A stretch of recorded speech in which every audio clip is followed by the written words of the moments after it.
మరి అంతానికి కారణమైన ఆ 2 శాపాలు ఏమిటి? కర్ణుడు మరణం వెనుక ఉన్న రహస్యాలేమిటి తెలుసుకుందాం రండి.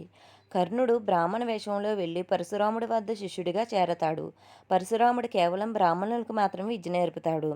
ఒకరోజు పరశురాముడు కర్ణుడి తొడపై తలపెట్టుకుని నిద్రిస్తుండగా ఒక వజ్రకీటకం కర్ణుడి తొడను తులుచుకుంటూ వెళ్తుంది. రక్తం కారుతున్నా తన గురువు నిద్ర చెడకూడదని కర్ణుడు ఆ నొప్పిని భరిస్తూ అలాగే కూర్చుంటాడు.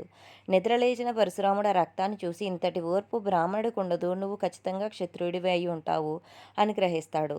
అబద్ధం చెప్పిన విద్య నేర్చుకున్నందుకు ఆగ్రహించిన పరశురాముడు, నీకు అత్యంత అవసరమైన సమయంలో ప్రాణ సంకట స్థితిలో ఉన్నప్పుడు నీకు నేర్పిన అస్త్రవిద్యలు గుర్తుకు రావని శపిస్తాడు.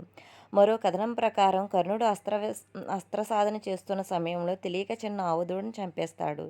యుద్ధ యుద్ధరంగంలో ప్రాణాలు కాపాడుకోవాల్సిన సమయంలో నీ రథచక్రం భూమిలో కూరుకుపోతుందని భూదేవి శపిస్తుంది. కురుక్షేత్రంలో మొదట కర్ణుడు రథచక్రం భూదేవి శాపం వల్ల భూమిలో కూరుకుపోతుంది. ఆ చక్రాన్ని పైకి తీయడానికి రథం దిగిన కర్ణుడు అర్జునుడిపై అస్త్రాలను ప్రయోగించడానికి స్మరించుకుంటే ఒక్క మంత్రం కూడా గుర్తుకు రాదు. పరశురాముడి శాపం వల్ల కర్ణుడు తన తప్పుల వల్ల శాపాలు పొందలేదు, విధి ఆయన్ని అలా వెంటాడిందో చూసి